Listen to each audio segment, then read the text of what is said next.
In 2022, I've been inspired by Alan Wilson to write a little ditty. So here goes, stood in the kitchen, trying to make one up off the spot. With 5 at the back, something we lack, but 3 in attack, and the points are coming back to Mansfield. Ish, I'm sure Alan will give me an accurate assessment of my ditty writing as we head into the show. It's the final one of 2022 and Mansfield Town end the year with victory up in Hartlepool, although for 45 minutes it looked like the Stags were going to get absolutely nothing with that 5 at the back where they did so lack. But with 3 up front in attack, Mansfield fought back, and thanks to goals from Rhys Oates and Ollie Hawkins. Who'd have thought playing a striker up front actually would work? Oh yeah, me and everybody else. The Stags brought back all 3 points. Coming up on tonight's Mansfield Matters podcast, the final one of 2022, will reflect on the 3 points gained at Hartlepool, the 1-1 draw at home on Boxing Day with Northampton Town, and the year in general. 2022 has had its ups, its downs. In fact, if you applied, you'd say it's been an upsy-downsy sort of year. As always, come and get involved in the comments and have your say on your team and let us know your thoughts on the calendar year in general. We'll have a little bit of fun and have a little bit of tongue-in-cheek talking about all things Mansfield Town and why a Player of the Year vote should include every single player to appear for the club in the calendar year and not just this season's squad. I know both me and Clive have got gripes on that one, and we might try and have a little bit of fun in between as well. This is the show for the fans, by the fans. This is the Mansfield Matters podcast, and as always, we want you to get involved in the comments on the live feed. Right, that's enough of the ditties. It's turned a little bit, insert your own word. Let's get on with the show. As I press this button, it's big, it's green, and it says the word go.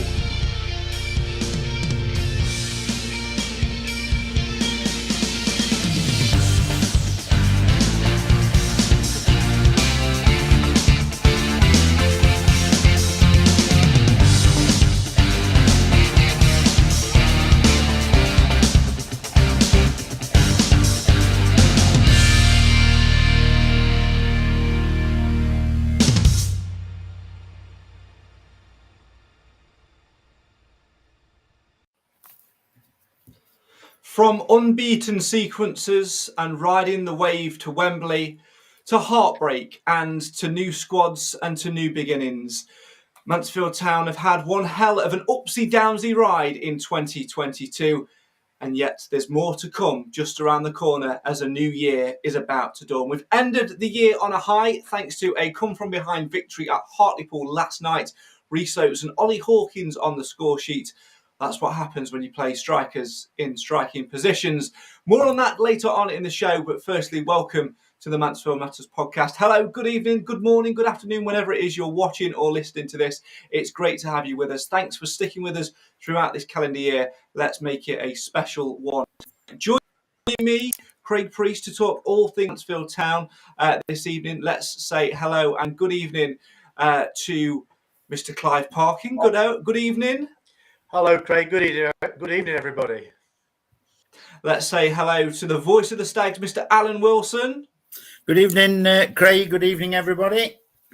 And let's say hello to my neighbour, who I'm actually nowhere near at the minute because I've gone back to my dad's. It's Nick of MTFC Shirts fame, who seems to have another array of Mansfield shirts on display for us tonight. Evening. Hi, Craig. Hi, everyone. So, Nick, we're going to start with you. I think we're on the same wavelength, and I think what you've done on your shirt rail tonight is quite possibly pick 4 or 5 shirts from 2022. Yes. I've gone for a theme now. I've started going for themes, I've decided. I've just picked that one is, you see that one? There we go. Is that in there somewhere? Yeah, Mr. Quinn. Yeah, Quinn, Barry, Steck, Perch And O'Toole. So, yeah, I've just gone for I've gone with your statement about players in a Player of the Year vote should allow for players who have played during that year. I've taken that argument up. So yeah, just a few from this year really. That I've got. Very good work. I had full faith that you'd pick shirts from worn in this calendar year, and I'm sure we'll delve into those a little bit later on. As always, come and have your say in your team, on your team, should I say, in the comments, and get involved with the show. tonight. Well, let's start with the most recent results. Festive fixtures, Alan. 4 points over the festive period. A 1-1 draw with Northampton, which really, if it wasn't for a piece of iffy defending again, should have been all 3. And then a come-from-behind victory last night at Hartlepool. Pleased with the festive return? I am pleased, but like you said, it should have been 6. Definitely should have been 6. We worked tremendously hard on Boxing Day, not Saturday, on Boxing Day, trying to get the win. We were nearly there, all but there. And then obviously the lapse in concentration yet again, albeit a very good finish, but it shouldn't have got that far. And then last night, cracking result, a cracking fight back and 2 superb goals. It was a cracking result and a cracking fight back last night, Clive. But at half-time, we were sort of spitting feathers. We were sort of pulling our hair out. I think we'd almost reached crisis point. Because, again, it wasn't pretty the first half. It was very timid. And a tactical change at half-time. Nigel Clough surely must have had a microphone on our little conversation because he did exactly what we said. Worked wonders. And we come away with 3 points feeling a little bit jolly. But as much as that's a great feeling, Clive, it's one which we shouldn't let overshadow how poor we were again in the first half. Yeah, there's an element of painting over the cracks here, I think, because the first half was dire. I mean, we underplayed against a poor team, and we allowed them to get a goal. It was slightly fortunate their goal, but nevertheless, they went in at half-time 1-0 up. We couldn't complain because I don't think we troubled them at all. And, there was a deathly silence when the half-time whistle blew. I mean, it was all on, not for some fans, not us, not to boo them because it was such a disappointing turnout. Second half, they obviously listened. They obviously read the text in the dressing room that I sent them on your behalf that said, for fuck's sake, play 3 up front. And and they did, and we got a very quick goal 2 minutes into the second half. And it was fabulous that it should be the Oaks who scored it because it was against his old team and had been getting loads of stick from their fans. And the second goal, which actually won us the game, was a nice rarity because it was a centre forward playing in a centre forward position, and we got the reward for it. And he doesn't score that many with his feet, so I was really pleased about that. But I think overall, if we'd have adopted the same strategy in the first half as we did in the second half, 2 things would have happened. We'd have put them to the sword and would have had fewer injuries because we'd have played a different type of football. And we've come away with points and 4 injuries, which means 4 players who won't be turning out on Sunday, which is really frustrating because without going into it again, the shallowness of our squad can't afford too many injuries. Yeah, we'll touch upon the transfer window opening later on in the show because, of course, with a new year does dawn an opportunity for a checkbook. Nick, your thoughts on the festive period results? I think the Northampton game, I think if we'd have just held on, it would have been the perfect result. We didn't play particularly well, but then I don't think they looked much better than us. Maybe they didn't get out of second or third gear, I'm not sure. But if we'd have held on for those 3 points, I think it would have been a fantastic result. Like Alan said, it's tinged with a little bit of disappointment, really, because you think we could have got 6. Last night, again, disagree with anything Clive said. It does paper over the cracks a little bit because we've come out with 3 points when we probably didn't deserve to based on the first half. But maybe seen sense that the second half team is the way to go. I don't know. But 4 out of 6, I suppose you wouldn't complain if it was the other way around. Maybe if we'd have beaten Northampton and maybe then nicked a point away. I don't know. But you'll take 4 out of 6. I suppose is better than what it could have been. Sort of some of our predictions before the Northampton game. But yeah, it's papering over the cracks a little bit. We do need to do some business soon, I think. Yeah, we certainly do. Alan, it is papered over the cracks, and it's weird because at half-time, me, Clive, Chris, who sits with us at the game, and Mark, who was next to us as well, we're all sort of having a discussion between us and sort of saying, we cannot continue like this because every time we line up, we had a good lineup on paper. We're thinking, we're really going to go for this. But every time we line up with the 5, we go side to side. We seem timid. We seem scared. And then at the end of the game, we were saying the complete opposite. We had fire in us. We had flair. We had attack. We had desire, pace to run. I think it is now time, isn't it, for Nigel Clough to say, hold his hands up and say, playing the back 5 was an experiment because of what teams did last season, a la Port Vale, Bristol Rovers a little bit, Forest Green Rovers as well. It doesn't work for us. It's not worked with us because of where we are. We are now going to settle on this, and this is the way forward. There's no time left, is there, Al, to continually flip the coin and see whether it lands on heads or tails. We've seen what works, we've seen what doesn't. So it's logic which says we now go with what works. Well, I hope you're right, and I hope Nigel starts to think like that as well. Because in my opinion, when I saw the team yesterday, I was quite disappointed. I knew Akins would be playing where he did play to start with. And I just thought, we can do better than this. We've got chances to do better than this, such as Ollie Clark. Didn't play for the last 2 games or so, 2 or 3 games for whatever reason. Comes on running about like a bull in a china shop and pulls his calf because he's trying to, make sure he stays in the team, if you like. And I think that's quite true for 1 or 2 of them. Either pulling things or, going in hard where perhaps maybe they wouldn't normally if they were playing and, playing the correct game, playing in the correct position. And I agree with some of the comments. When he brought Lapsley on and plays Lapsley where we like Lapsley to play, they just look a different side, Craig. And it's chalk and cheese, isn't it? Something's got to give, and it's got to give soon.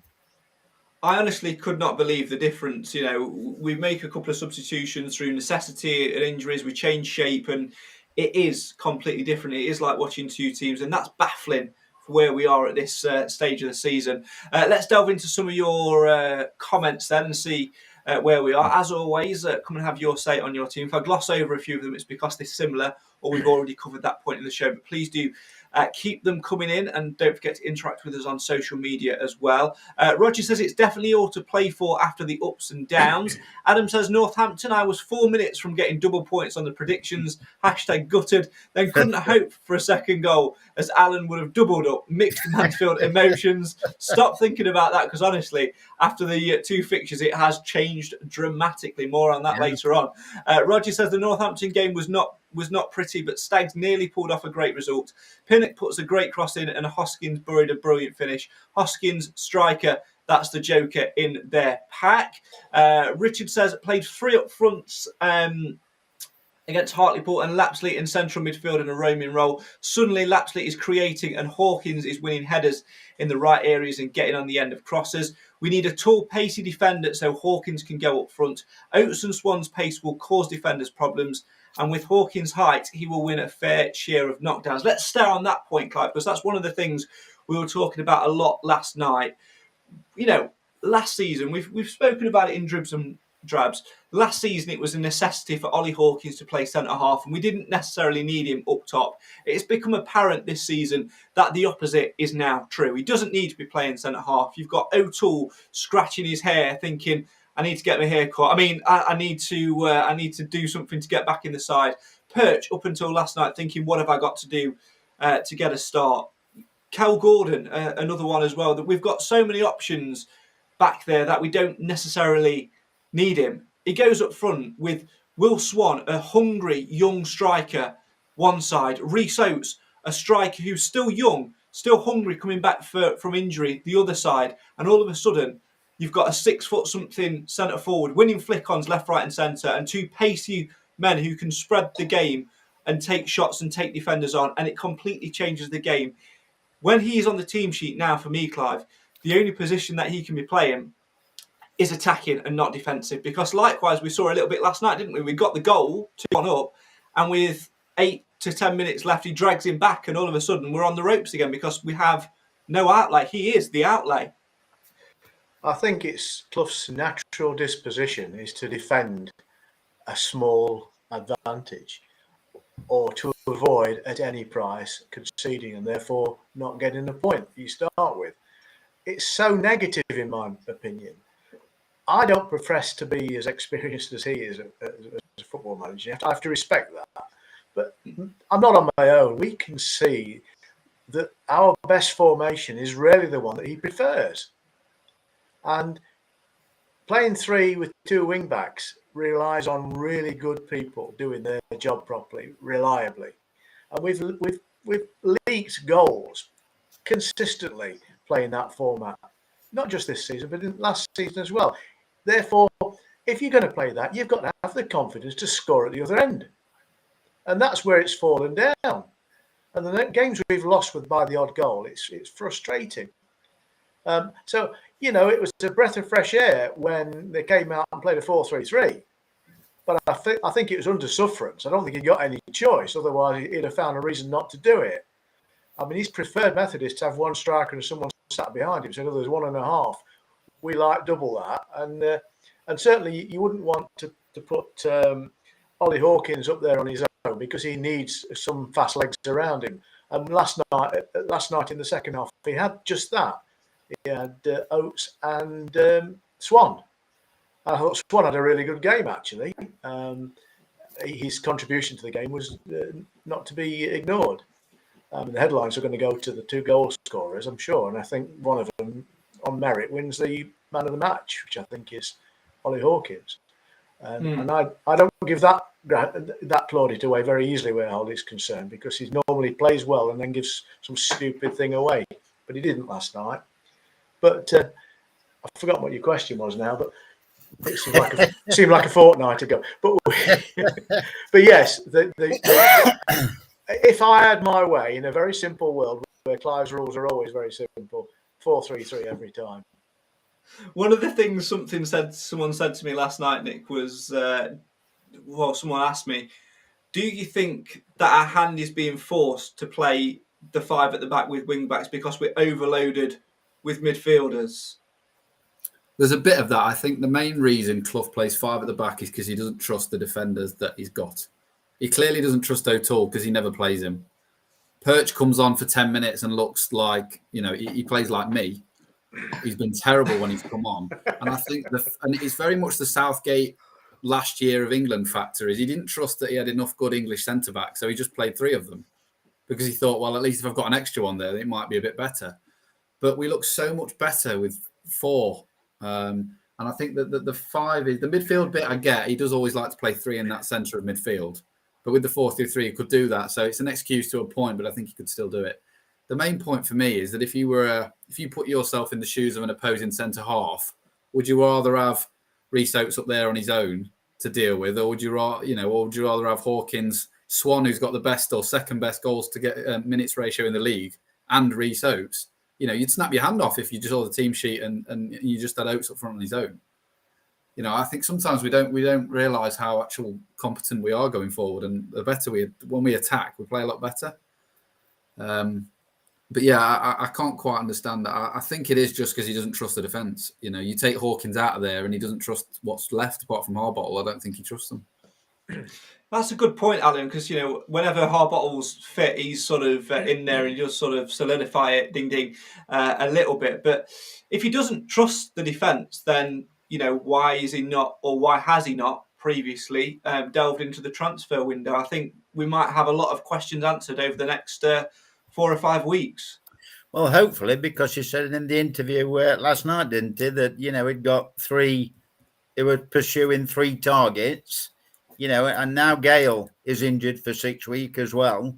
That's obviously, I don't know what will be happening to him because he can't go out on loan, obviously. So he's got to be careful in that respect. So whether other people, he'd put somebody else out instead of him, maybe Jimmy Knowles or, Law, whoever. But if he's got 3 targets in his mind, let's just hope 2 of them are defenders and somebody that's quite, quick. Let's delve into some more comments. Stag's chat says these experiments we're trying obviously don't work. Keep the team in the second half of yesterday and correct that. I completely agree. I think if we play that 11 that started the second half, maybe with 1 or 2 tweaks, aka Aikens not at right back, because that was the only thing last night which feared me when they came forward, because he drifted too far central. We got caught a lot down that side. Get a natural right back there and bring in a centre half, and I think we'll be absolutely fine with that 11 that's there. We'll actually do some damage. I think I agree with that comment. I think we'll be all right. And I think we'll actually start to see a much better trajectory than what we're getting at the moment. Question from Simon. Are we rushing players back too soon after injury due to the small squad? We seem to have a lot of injuries. Some haven't fully recovered. E.G. McLaughlin. What do you make of that one, Clive? I think there's some truth in that. It all comes back to the size of the squad. And I also have to question the training regime, because a lot of our players seem so brittle. I've said this before, and perhaps I'm being unfair, but some of our players seem to take to their sick beds very quickly, and I just wonder whether we need a couple of more tougher nuts in the squad. There should be players that you could drive a tank over and they get up and dust themselves off and get on with the game, but we don't seem to have that at the moment. Probably Quinny, but even Quinny's just full of positive assertiveness, and I think if you could bottle some of that and spread it around the other players, that'd be good. But the injury thing is a real problem. There's no question about it. Whether the injuries are justified or not, it's not for me to say. But we cannot afford to have half a dozen players out, half a dozen key players as well, unavailable to us. It's just ridiculous. And whilst you can say you can't do anything about injuries, what you can do something about is having some cover in place. Yeah, and that starts, on New Year's Day when the transfer window opens, Nick. But don't expect too much in January, lads. Just really do it. Well, absolutely. That's what I was just going to come on to. I think one thing for me, Nick, is, we have run on a threadbare squad, and Nigel Clough has sort of plugged gaps. Do you think he'll be getting on the phone to the chairman, knocking on David Sharp's door and saying, look, I need to make my squad bigger? Or do you think Nigel Clough is genuinely happy with it? If you were trying to read between the lines, would you say that it's Clough that is happy with what he's got, or would you say it's a restriction of from the top? This is what you're working with, like it or lump it. I would assume there's a budget to work to in some form where he has to work to it. But from his interviews, I get the feeling that he wants a one in, one out. I think he's happy with the size of his squad. I never get the impression that he's certainly not a Holdsworth or a Cox where you've got 29 players. I think he likes his small squad, because I don't think he likes players to be on the periphery. Look at Danny Johnson. I mean, he was playing minutes, but he was saying he wasn't playing enough. And I don't think Clough likes that constant nagging of players who he can't play every week. So I get the feeling that this window, we may even see a one in, one out. I can't see him bringing three players in and no one leaves. And then like the players that on the periphery, a lot of them are injured. So Wallace isn't going to go anywhere. Gale isn't going anywhere. I've got a feeling you might look at play. I mean, I don't know where I've got this thought from, but players like Bowery, he just seems to have gone off him completely recently. Yeah. If he isn't playing, is he going to be gone? But I can't see Clough bringing in three players and not having two or three going out the same way. I really can't. I just don't think he likes big squads. That's a policy we've seen a little bit, Alan, when you sort of think back, especially this sort of season, from the back end of last season to this season. You've got Murphy, Longstaff, Steck went out, Bishop went out, and what we've done is we haven't really gone, we'll bring four in and then a couple more to bolster it. It is, like Nick says, it has literally been like for like, one for one. And personally for me, I don't think that policy has worked or will continue to work. I think we need to address that and make that change in this window.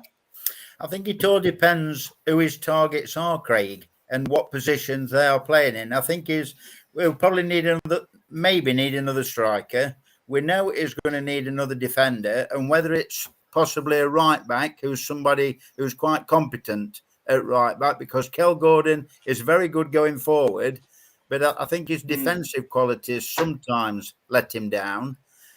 Akins is definitely not a right back. His place is up front where it belongs, because he can hold the ball up.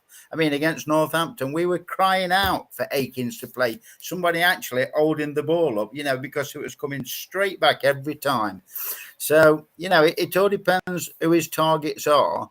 And I think I'm in the same mind as Nick. If he brings one in, one will have to go out, or two and two, however he decides to work it. But it all depends, he's got his finger on the pulse. Let's see what happens, if anything happens. Let's delve into some more comments. Keeler says second half last night worked, but worried about Akins at the back, but he did good. Hawkins defo up front with Swan and Oates is the way forward. Fayez says the highlight of the year was Chesterfield not getting promoted. There's more highlights than that, but I'll agree anyway. Darren says great second half last night. Change when Hawkins went up front. Was a great following from the fans. Let's have a little look what else we've got as well. Someone was asking about Johnson, whether or not we'll sign to Warsaw. We'll see in the window. He's loaded until the 15th of January. He can't play against us on New Year's Day. He won't play in a Mansfield shirt, in my opinion, whilst Nigel Clough is Mansfield manager. Make of that what you will. Roger says, I cannot see much changing in January. No large-scale changes. Richard says, Wallace injuries, there's a surprise. Not played a full 90 minutes for Stags yet. I think he has. I don't know. Well, I don't know. I might be wrong. He might have played one lot of 90 minutes, but he's very much a bit part player. I'll defend Wallace there. He's not a player that's going to come in and play 90 minutes each week. He's the type of player that we need now with injuries, and I wasn't surprised to see him start last night. Adam says we need to ship out before we ship in on the mini shake-up. Some not performing, Bowery especially. I don't know what's happened with Jordan Bowery. Again, he'd be another prime example. It was ill. Who said? Yeah, it was ill, and it's just kept him being ill. But then now he's just just outside the squad again. Because he's picking the players that he's got using at his disposal, if you like. So he's just on the edge. But I mean, it's not ill now. That for me sounds like a system, like a tier-rated system, where if you're in the 11 and then you're in the squad, and then if you're ill, you drop out. You've got to start again and sort of work your way back up like a continuous thing. If you're one of the key players, Clive, you should be in there. Jordan Bowery, if he's fit and available, why is he not in the squad? Because for me, he's another one that can play all right in a couple of positions, probably arguably better than what Akins can. And I mean no disrespect towards Akins with that, but also we're talking about having a front three and leaving Hawkins at the back. Bowery is the prime one to go in the middle and get goals with Oates and Swan either side. That's another good option. Why are we not utilising that if he's fit and available, if this cough or cold or illness has disappeared? Well, if he is fit and he doesn't pick him, then it's certainly evidence, if there is any, that he's out of favour. And Clough does seem to have players that go out of favour. But what you don't want is players out of favour in a squad of 19 professionals. You can't afford it. You've got to have everybody available. I'll tell you what, he'll struggle to fill the bench at Walsall because of the injury situation and other things. In fact, anybody who's signed on the books to get the boots polished for Sunday. But going back, I mean, I'm a big critic of the recruitment that's happened on Clough's watch. And, if you look at the most recent evidence of that, you've got Hartigan and Wallace, and you've got Akins, none of whom are Owen Boateng, none of which have actually proved much. And I'm the biggest defender of Akins, I have to say, because I think he gets a lot of unfair stick. But, he's capable of having a really bad game as well. And but he only stands a chance of shining when he's put in the right position. So we're back on this question of where do you play your players, where they're best, and that's not always the case. So somebody said earlier, I think it was Alan, perhaps we need a striker and we need another defender. Well, you know what will happen? We'll get another midfielder. Probably somebody who's injured. But I'm being cynical there. I have to say this, and it worries me because there's a terrace rumour at the moment that Lapsley's on his way to Derby in the window. Now, I'm hoping it's just bullshit. But if it's not, then we've got another issue because last night both goals came from him, supplier, and on his day he's as good as anybody you'll see in this league. Now you see, I don't want to fuel the rumour mill. I haven't heard that rumour. I've heard whispers that he might be on his way out. He's one of the few that haven't signed a contract extension. But this is for me where the club, it's a dangerous one because he is, I believe, in the last part of his contract. So if we are wanting to cash in on him, we've paid a bit of a fee for him. We've invested in him over the last couple of seasons or so. If he wants to move to a higher level and we decide to sell him, I don't necessarily have an issue with that. Yes, I have an issue with losing arguably one of our top three players, as long as that budget is then reinvested. And in that term, I don't mean Lapsley goes, we bring one in. Lapsley goes, we bring two in, and we better and we have a little bit in reserve. It's like trying to save, selling selling a car to get a little bit of pot of money in your back pocket. You know, you've got rid of what you wanted and you've got a little bit in reserve. And I think you always have to look to build. And if we were to sell him and just bring one in like for like, that's not progress. But selling him and then bringing two in and having a little bit of money in reserve, or selling him and getting a very, very good price for him, which can be invested over the next 2 or 3 windows, Nick, is where Mansfield Town need to be as a recruitment and transfer model. Yeah, we should be. I think the issue we've got, if I was Derby, I'd say, if this rumour, the only place I've really seen is on social media, but I'd just wait. I'd say, look, Lapsley, this is the contract we'll offer you. Hang around for 6 months. They don't really need him, and then we'll pay nothing for him. I think if we wanted to get a fee for him, that was the summer was the time to sell him. But I've got a feeling he will start. Everyone else seems to have done. You look at the players alongside him. You look at Oates. I know we kind of struck while Oates was vulnerable when he just got injured, and it was probably the best move we've made, really. Because I think if an Oates who scored 10, 15 goals maybe doesn't sign a contract. But an Oates who just got injured and was thinking, oh dear, I don't know how long I'm out for. I think that was a really good bit of recruitment business. But if we are going to look to sell, I think we need to wait. We need to do it sort of earlier than the last 6 months, because Lapsley could now just decide, well, I'll get a bigger wage if I just wait. But I don't get the feeling that he's a player who's going to run off. He took the gamble to drop a division to join us, didn't he, in the first place? So I don't get that feeling that he is going to disappear. And it'd be another sign of how players feel about the club and moving forward if he does sign, because a lot of the others seem to have believing in what the club's doing, because a lot of those have signed new contracts. So, he'd be the first one to leave on a free that we've actually wanted for a while, I would suggest. I can't remember, it used to happen every year, didn't it, where a player who we really wanted left on a free. It doesn't seem to happen as much since, David Sharp's been in, and they seem to be signing players up that we want more regularly. So hopefully he'll sign. But like you say, if he doesn't and we get a fee for him, then it's got to be reinvested into something that we actually need, be it a centre-back or a striker. Absolutely. We're going to talk transfers more in our next episode of the podcast. Once the window is open, we might have a few murmurings, a few more comments from Nigel Clough to dissect. But of course, this is the final episode of 2022, and it is titled That Was 2022. So what better way to do that than by looking back on the year as a whole now. So in the comments, if you're watching the live feed, feel free to let us know your highs, your lows, your expectations for 2023, even what you've enjoyed, where you've enjoyed going, anything related to the past calendar year, and we'll get involved in that. Now, controversially, let's light the touch paper and see what happens here, Clive. It is the end of the calendar year, but not the end of the football season, and I emphasise the words very, very carefully indeed.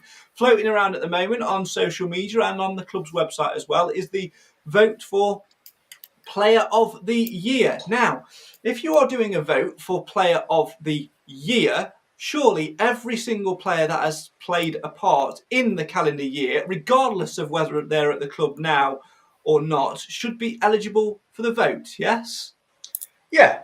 And if that wasn't the intention of the author of the poll, then he should have written it differently. And he could have said player of the season so far, or he could have said player of 2022-23 so far. He didn't. It's been left sort of ambiguous. And certainly pedants like me will say, you can't do that. You can't only put the players from the 2022-23 squad on your poll, because there are players that would have perhaps merited an inclusion who were with us in that period from January the 1st, 2022 to the end of that season. And you'd have to think about Bishop as being one of them, for instance. So yeah. I make it a bit of fun, and I don't want to make heavy weather of it, but if you're going to do it properly, lads. Yeah, and to be fair, the club have done that as well. They've only put current players on. They should have put all players on if you're going to do a yearly vote. Bit of an irrelevant nitpick though, isn't it, Alan? Because of course the obvious winner is Elliot Hewitt. Yeah, it would have been my vote as well, definitely. He didn't have a very good game yesterday. Funnily enough. Now, to say his misplaced passes was quite a few yesterday. Very unlike Elliot. Yeah. Maybe, Nick, the problem is Elliot Hewitt heard about these awards and he's a shy person and thought, I need to do something to bugger up my chances. Yeah, I think what we should have had in brackets was like a Stephen McLaughlin first half of end of last year in brackets, and then this season, because they are completely different players.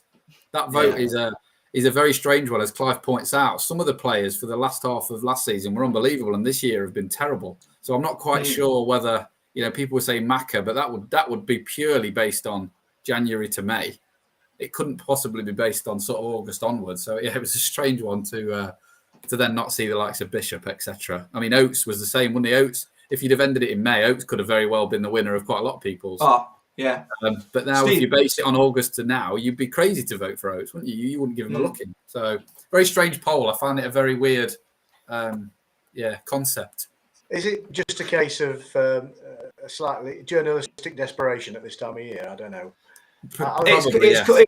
It's called filling content, but not thinking through filling content, which, again, our podcast must be rubbing off on people because we've done that for the past 6 seasons. We're going to do our end of year quiz, end of 22 quiz shortly, but we're going to get your views on 2022 as well from all the panel. But before we do that, Nick, your part of 2022 will, of course, be becoming a more regular feature on this podcast. You always change the shirts in the backdrop and things like that as well. And like we said at the top of the show, you've gone with a rail of selection from shirts worn in 2022. So I'm going to hand over to you. Let's talk through your collection. Talk to us a little bit more about the games and the manner in which you came by the shirts. Well, then they weren't all worn last year, but they're all players who played for us this last year, if that makes sense. So that one is O'Toole's from the, if I spin it around, O'Toole's from the Salford game on Sky at the end of last season when we drew 2-2. Couple of strange bits about this. I suppose it's different. I believe, well, on the fans version, I know that the badge is an actual badge. This is just material. So that makes it slightly different to the fans version. And for some reason, they didn't put the racism badge on here for that one game, but we wore it every other game since. But I believe that I haven't got one of this season's away shirts, which is the same shirt, but I believe the players now have an actual badge, but I haven't got one, so I do need to get hold of one of them. But that was John Joe O'Toole from the game signed as well. This particular one is James Purchase from the Scunthorpe away game. Was it 4-0? I want to say 4-0. Yeah. It was the one where we were 4-0 up and then decided to absolutely stop playing football for the last 30 minutes and probably could have had 8. And that technically almost cost us promotion because goal difference that day may well have come into consideration if we'd have. Yeah, it was a crazy game. That was. We were 4-0 up and could have been 10, but then we just decided to just switch off completely. And then I wanted one of Quinn's, so I've got one of Quinn's. This was I got this from a fella I met in a car garage. No hotels, no service stations. This was a car garage. But I wanted one of Quinn's, so I was quite pleased to get one. Same shirt from Barry, but different year. Again, on my weird obsession with shirts, the only way you can tell what year it's from, because it's the same shirt, is the racism patch, which is on a different side of the badge, which, I know, but it's not very exciting. And then one of the big man, Jordan Bowery, that was from the season where he was top goal scorer, which is 2 seasons ago. I think that was the COVID season. The way I got that was because I'm a bit stalkerish. If anyone who's dealt with me knows this. It was Jordan Bowery's birthday, and someone put "Happy Birthday, Jordan" with a picture of his shirt. And within about 2 seconds, I'd messaged him saying, "Here's an offer for the shirt. Will you sell it?" And he said, "Oh yeah, I will do," because he sponsored him during COVID. That's where I got that from. And then this one, I'm still trying to find out whether Steck ever wore this. My dad is adamant that he wore it when he played. Did he play in a youth final, or was it the? I can't remember. Was it the County Cup? I can't remember. There was a final that we got to last season, and Steck played for the young lads. The not senior cup final. Senior cup final. Yeah, there you go. So my dad is adamant, but we cannot find a photo now. It has got mud on it, but he never wore it in the league. He, if you remember when he celebrated on the pitch against Northampton, he had this very shirt in his hand. He was wearing the shorts, but he had this in his hand. But again, I'm pleased with this one. I quite like goalkeeper shirts. But that one I managed to get through the club. But the rest of them, that was from a Scunthorpe fan. That one, and then those two. That was from a car garage, and that was from just a fella who, by mistake, posted a photo that I saw, and then that was it. So basically, if you're posting a picture of a match-worn Stag shirt on any social media, Nick has got like a Google alerts on there, and he'll be messaging you within minutes. Now the Steck thing, I would potentially be on the side of you with this one because we went to see a couple of the games in the Not Senior Cup, and I can never remember him wearing a league shirt, if you like. Yeah. They always just had the one to. They just Yeah, had the the numbers youth on the back. ones. Nobody had the names or anything. Yeah. And I think he may have definitely worn that orange shirt, but I Yeah. can't remember him wearing one with his name on the back. But I could well be wrong. And Yeah, it's if he definitely did, issued. I got it through something at the club, but it's definitely issued to him and he signed it. But I don't think he's wore it, although it does seem to have some sort of mud on. Whether it was worn by somebody else and they put them, I don't know. But yeah, so I just tried to find five that played this season. I've got Stirk, I've got Burke as well. I'm trying to think of what else I've got from this year. Stirk and Burke, throwbacks. Stirk and Burke. Yeah, I've got those two. Weirdly, we saw Ryan Stirk came to watch Stags when I went to Rochdale away. I don't know if you saw him, Craig. He was sat at the back of the stand. I didn't. He was sat behind me and my dad about up there, and we turned around. My dad went, "That's Ryan Stirk." I went, "No, it's not. Don't be stupid. Of course, it's not Ryan Stirk. Why would it be Ryan Stirk?" And I turned around and I saw him. I saw we need another, holding midfield player. I thought that is so peak Nigel. Do you know what though? If somebody offered me Ryan Stirk versus Boateng and Hartigan, I'm taking Ryan Stirk. Absolutely. Yeah, without a shadow of a doubt, mate. He had something without about a shadow of a doubt. I'll give you that. He had something about him. And I'm telling you now, if he didn't get injured last season, he'd have played a lot more games, and I think he'd have been a lot more influential. So at the start of last season, up until probably this time, maybe the end of November, he was the player of the season for me last season. He was unreal. But there you go. Great collection of shirts. I'm sure you'll pick up many more in 2023 as well, and we look forward to seeing them. Now, 2022 as a whole, Clive, let's have your review of the Stags' progress and things you've done following the club, that sort of thing. Your 2022 review. Well, what has to be said about 2022, if you take it as a year rather than 2 half seasons, is we've had an absolutely storming year. I mean, if you put the two together, we were in promotion form. Obviously, the first half of last season let us down, and we were on catch up, and eventually got some momentum and finished like a train, apart from the last obvious game. And then this season we are better than we were at the same period last year. So if you combine the two together, actually, if it was a season, we'd be very, very happy with it. But the reality is we've gone in and out of form, and that nothing's truer than that than this season. How many games have we played? 23. We're at the halfway point now. Yeah, that's right. And we haven't had 2 or 3 games together where we've been consistent, either consistently good or consistently bad, to be fair.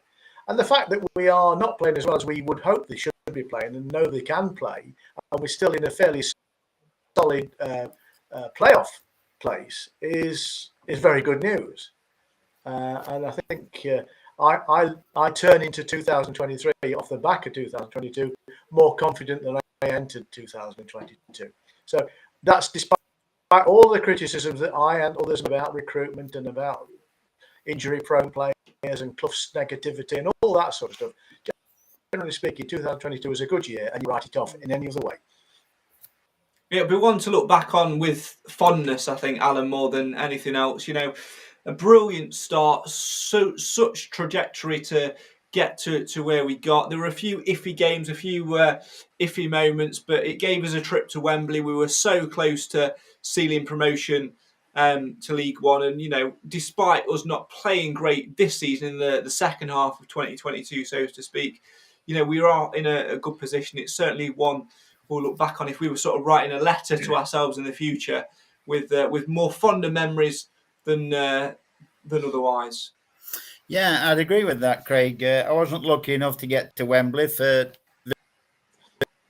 various reasons, but I'm sure you enjoyed looking at your podcast with yourself and Cam. You looked like you were doing when I was sat by the beach. 2 things that remind me of 2022 are 2 signings, and that's Christy Pym, and I'm sure 1 or 2 people will probably slay, because whenever I've seen those 2 play, mainly when they played for Exeter, I thought what quality players that they were. I think Pym has proved that. Boateng has yet to prove it, didn't he? And he's, come back and he's been in and out of the team. And like Nigel said yesterday, in his comments that, he's been out of form, same as one or two of the others. But I honestly believe that kid, that bloke will come good, and he'll be a very good signing for Mansfield Town. Without delving into what we've spoken about in the previous 45 minutes, Boateng and a 4-3-3 will be absolutely fine. Right, let's delve into testing your guys' memories. It's time to talk all things that was 2022 with the annual that was 2020 insert year here quiz. I can't remember for the life of me who won it last year. Probably Nathan. But Nathan's not here. Tom's not here. So we will have a new champion. There are 10 questions all based on 2022. You guys at home can play along if you wish to do so. I'll give you the answers at the end. And there are lots and lots of points to be won because there are a number of bonus points up for grabs as well. So we will see. We'll see who goes on to win. Right, eyes down. We're ready for question 1. Here we go. 2022 didn't actually kick off until January the 8th, as the New Year's Day fixture was postponed due to COVID. Who were we supposed to play? And then you can win up to 3 bonus points here. Bonus point number 1. In the rearranged fixture, what was the full-time score? Bonus point number 2. Who scored for the Stags in the rearranged fixture? And bonus point number 3. What was the date of the rearranged fixture? So question 1 was in 2022, didn't actually kick off until January the 8th as a New Year's Day fixture was postponed due to COVID. Who were we supposed to play? And then for bonus points, in the rearranged fixture, what was the full-time score? Who scored for the Stags in that game? And what was the date of that game? Question number 2. Thanks to David Sharp's boat trip, the Stags signed Matty Longstaff on loan from Newcastle United. But what was his favourite biscuit? Thanks to David Sharp's boat trip, the Stags signed Matty Longstaff on loan from Newcastle United. But what was his favourite biscuit? Question number 3. Our trip to Forest Green Rovers was abandoned due to heavy fog on January the 18th. After numerous stop-starts, how many minutes were actually played on that fixture, on that night? And for a bonus point, it was also my birthday that day. But what birthday was I celebrating? This is a real test of friendship. Good luck.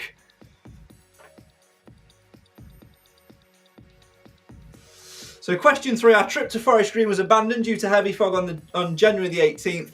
After numerous stop-starts, how many minutes were actually played?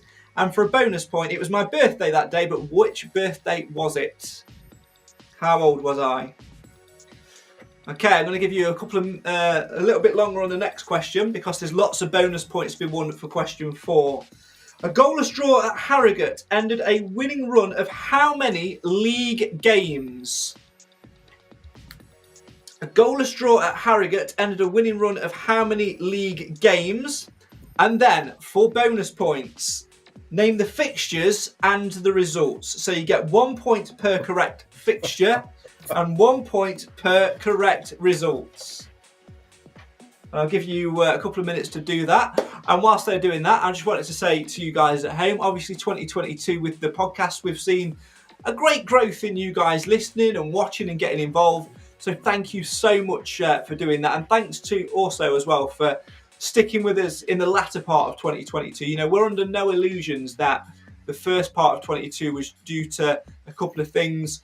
I had a little bit more access to the dressing room back then with the commentary thing. We were putting interviews and commentary highlights in to the show. And, you know, we were also on a trajectory on the pitch, which saw more and more fans come to watch the game. And, you know, that does impact on the podcast. But a lot of you have stayed with us in the new season, despite those things sort of falling off. So thank you to you for doing that. Really, really do appreciate it. If you know any Stags fans, tell them to listen to the Mansfield Matters podcast, and make sure you subscribe to us on Spotify, Apple Podcasts, wherever you get your podcasts, and like our social media pages as well. So question 4 was a 0-0 draw at Harrogate ended a winning run of how many league games, and for bonus points, name the fixtures and results, 1 point per correct fixture, 1 point per correct results. Question 5. How many clean sheets have Mansfield kept in 2022? Don't worry, I don't want you to name the clubs that we've kept them against. I just want the number. How many clean sheets have Mansfield kept in 2022 for question 5?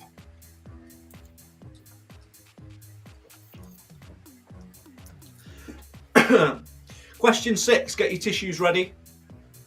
The Stags reached the playoff final, beating Northampton over 2 legs. Name every player to feature for the Stags across both legs. You get 1 point for each, and you get double if you get all of the players.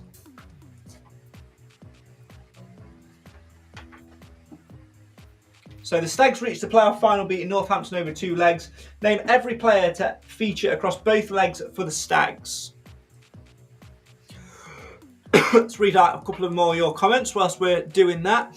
Roger says, we deserved what we got in the last 12 months. Outplayed in the playoff final. Not quite good enough for a top 3 place at the end at the minute. Who knows what will happen in 2023. We can only hope we can be more consistent. Top 3 is a must. If it's the playoffs, we will bust.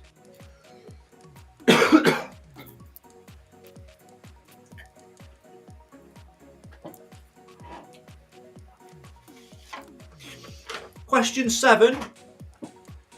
The Stags have played Derby County twice in different competitions in 2022. Who was sent off in the Carabao Cup defeat for the Stags? So question 7, the Stags have played Derby twice in different competitions. Who was sent off in the Carabao Cup defeat? Question 8, sticking with Derby. Name all the players who scored in the penalty shootout in the Pizza Cup. And for a bonus point, for bonus points, 1 each, 1 per name. Name the players who missed. So I want the players who scored, and I want the players who missed. I'll give you 2 points per player who scored, and 1 point per player who missed.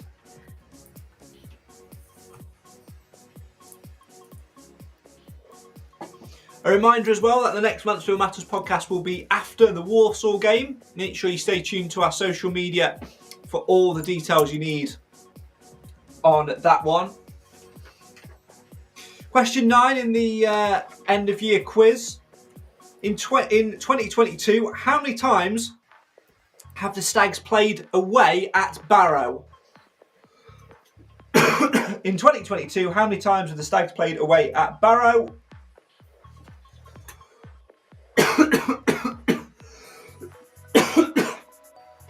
And question 10. In which year did Mark Cohen release the anthem of last season, Walking in Memphis? In which year did Mark Cohen release the anthem of last season, Walking in Memphis? And for a bonus point, in the UK singles chart, what was its peak position?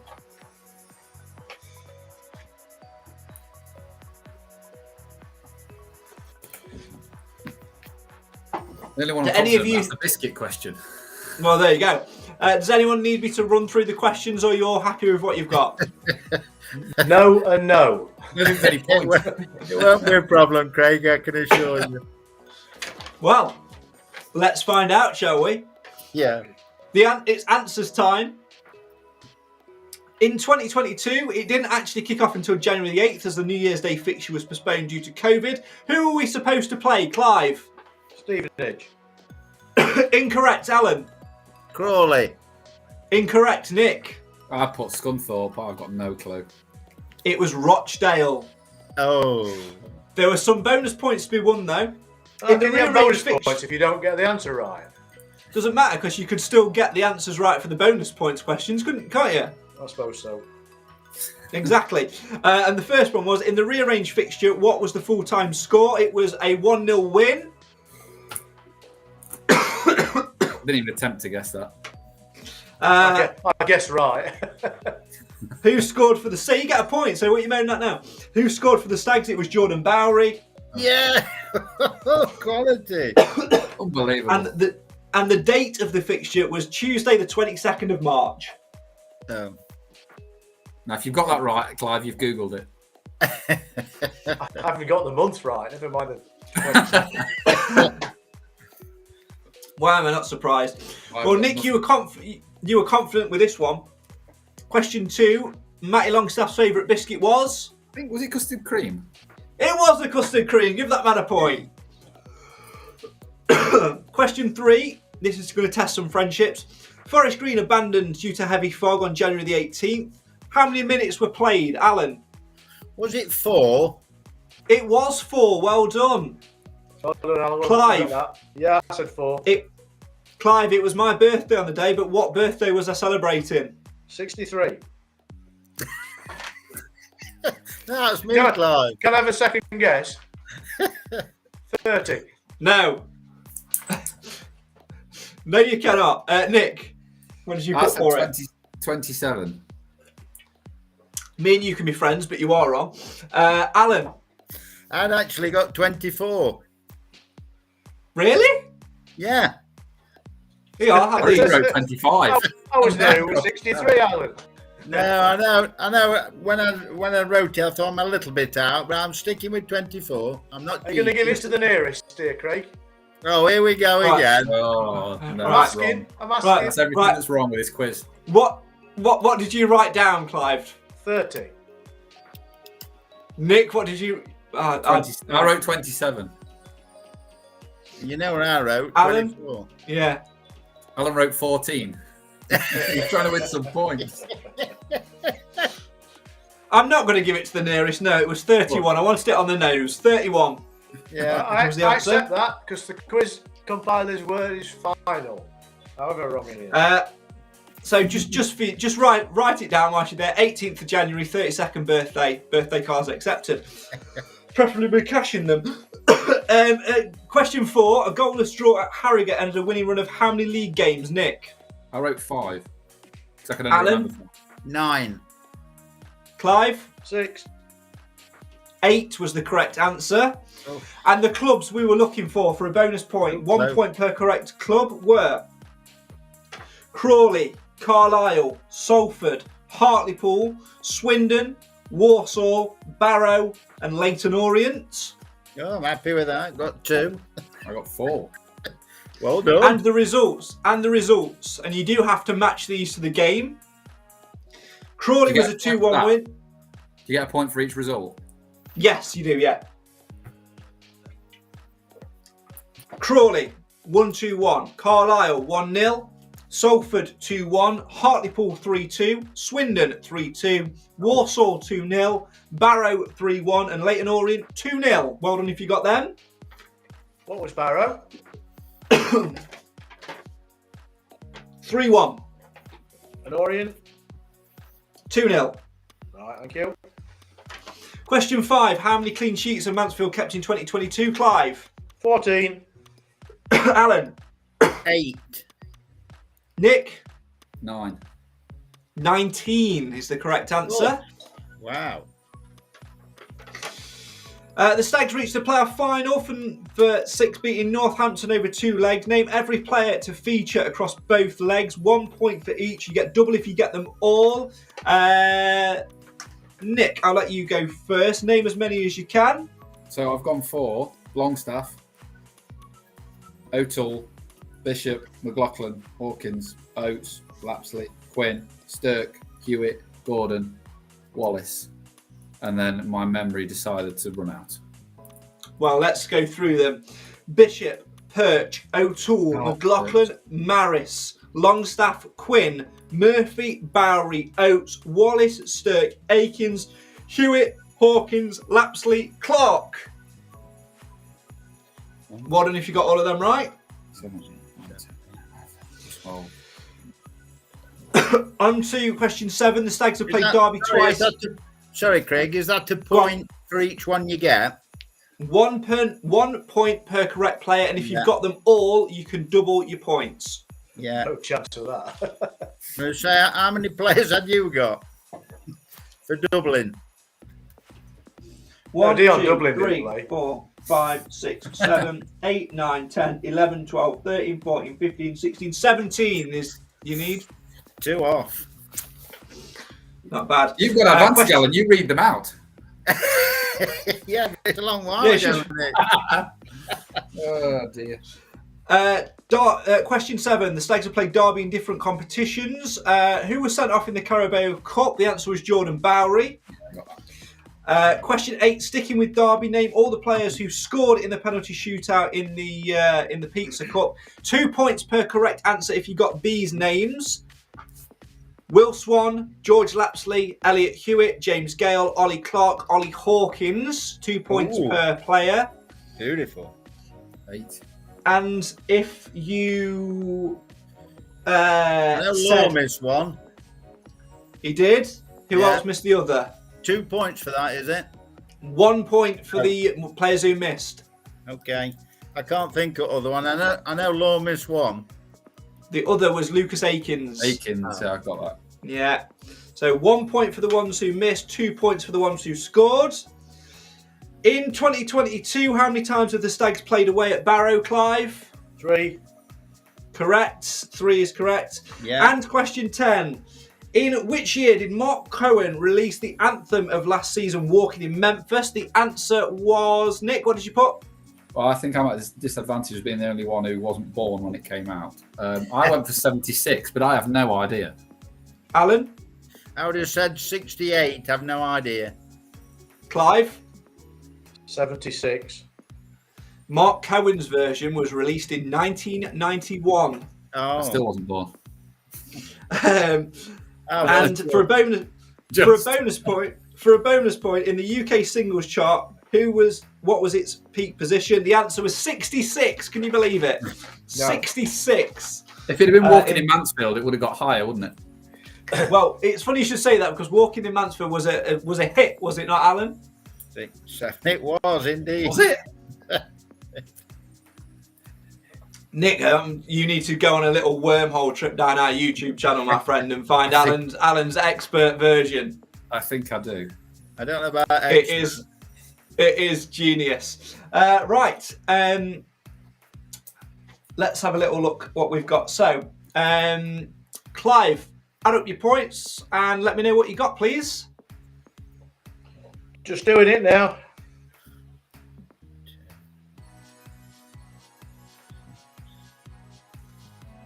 Nick, have you added yours up? 3, Yeah, I think I've got 32. 19, 22, Okay. 26, 27. You've got mine. Yeah, go on then, Clive. 27. Alan? 29. So we have a new champion in Nick. Well Well done, done, Nick. well done, Nick. Excellent work. Excellent work.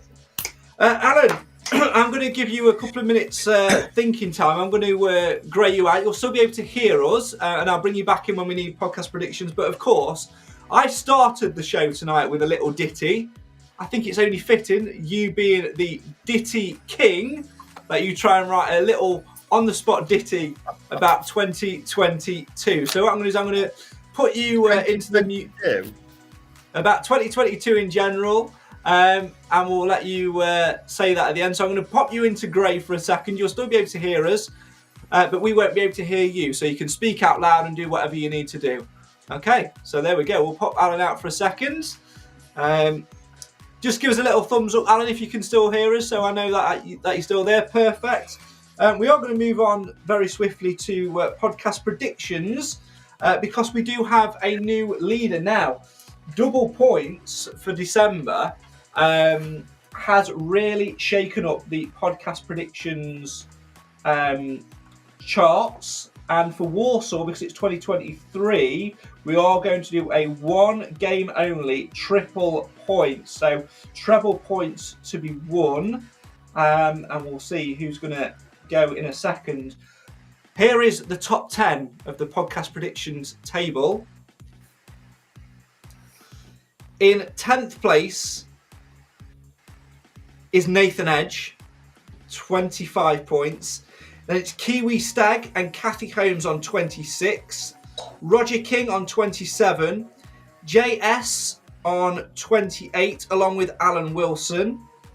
Adam Crump, Steve Nadin, David Shetlife and Clive Parkin, all joint leaders on 29 points.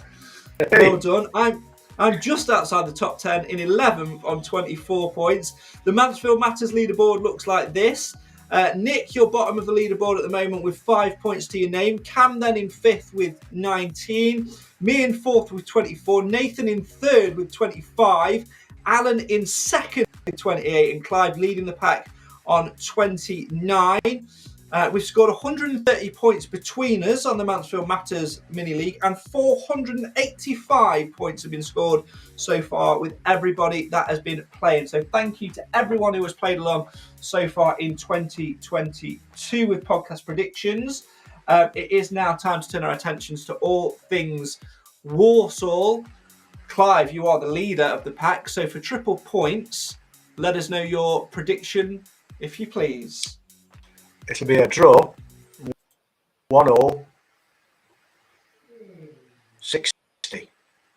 60 minutes on the hour mark. Nick, I'm going to come to you next. What are you going to go with? 1-1 as well. I'm going to go 41. 41. I am going to back us to win. I think we'll continue our winning streak. I think we're going to win 2-0, and I think the first goal will come in the 49th minute. Let's bring Alan Wilson back in briefly just to give us his podcast prediction for Warsaw away, Alan. Mansfield Town 2-1 win, 30 minutes. Excellent. We'll let you carry on with your little ditty writing for a couple of minutes. We'll give you a couple of minutes on that. As always, if you want to play along with podcast predictions, you need to do so via the link in the description. You must do so no later than 1 hour and 1 minute before kickoff on Sunday as the Stags head to Walsall. Right, that's almost it for tonight's show. Before we go, though, Nick, I'm just going to pad for a couple of minutes to give Alan some time to finish his little ditty. What are your final observations on 2022 and what are your hopes, dreams, ambitions for Mansfield Town in 2023? So 2022, I would say, agreeing with Clive earlier that we entered the year in a bit of a strange way, albeit we were winning, but we were, reasonably low down the table. I think you could sum it up saying so near yet so far. I think one game away, but ultimately, I think when we all knew when we got in the playoffs, it was probably likely to end how it did. The hopes for this season are just to avoid the playoffs. We really don't want to be in there because we know what happens when we get in the playoffs. It's never worked before. And I don't think it'll work this year. So we need to get automatic. But I do have a feeling that one of those three may drop out. I can't see all three of them sustaining it for the rest of the season. So we need to make sure we're the next one ready to line up. And I hope he signs a centre-back and a striker and plays and gets Clive as his new assistant in the dugout and plays 4-3-3. Clive, that's more of a hope than anything else. Well, he's of the age. Clive, finally from you, what's been your highlight and your low light of 2022? Whether that's on the pitch or off the pitch, wherever you want to go with it. I think the highlight has generally been that we had a good year in terms of results, although it was split into 2 seasons. And I think we had some joy in the FA Cup at Doncaster and things like that. Low light, really, was if we'd managed in one of the 2 games against Hartlepool to preserve a 2-goal lead, we'd have been promoted. It's as simple as that. That's the perfect way to end it. Nick, Clive, thanks as always for taking part in the Mansfield Matters podcast. We'll hopefully get Nathan back on once he's figured out an internet connection in the next couple of weeks. This is the last time, by the way, that you'll see this backdrop. from the old Mansfield Matters HQ. We are about to shift out and go elsewhere.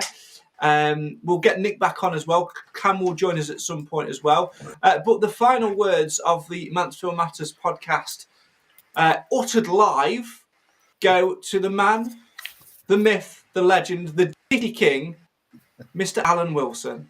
And to put me on the spot, Craig, it's not one of my better ones, but here goes. Stags in 2022 were getting a lot better. Nigel's playing positions, please stick to the letter. Podcast is the way to go. Everyone join in. Predictions are the future, and I'm sure that Clive will win. Alan Wilson, ladies and gentlemen, as always, thanks so much to the Mansfield Matters panel for getting involved. Thanks to you for watching and listening as well. Here is the last goodbye of 2022.